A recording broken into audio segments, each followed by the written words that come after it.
سابق additional deputy commissioner چنگیز خان وزیر اعلیٰ پنجاب شکایات سیل راولپنڈی ڈویژن کے وائس چیئرمین منتخب چنگیز خان اس سے قبل مختلف سرکاری محکمہ جات میں اپنی بہترین خدمات سر انجام دے چکے ہیں۔ بالخصوص علاقہ چھچ کے عوام کے ذاتی مسائل ترجیحی بنیادوں پر حل کرواتے دکھائی دیتے ہیں، جس وجہ سے علاقہ جھچا میں انہیں خادم چھچ کی پہچان حاصل ہے۔ چنگیز خان کا خاندان مسلسل 3 پیڑھیوں سے اعلیٰ سرکاری عہدوں پر فائز رہ کر اپنے علاقے کے مسائل کے حل کے لیے اولین صفوں میں رہے۔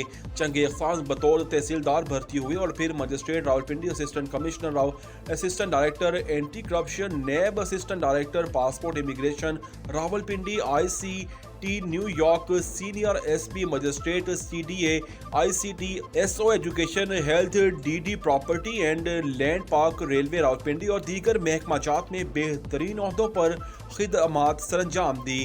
آپ کو ملنے والے اس عہدے سے علاقہ میں خوشی کی لہر دوڑ گئی۔ تحصیل خضروں میں چیئرمینز، وائس چیئرمینز، کونسلرز، ناظمین کے علاوہ سیاسی سماجی شخصیات، بالخصوص اہل علاقہ کی غیور عوام اور نوجوانوں کی طرف سے مبارکباد دی گئی۔ محمد نوید خضرو، گریٹ نیوز۔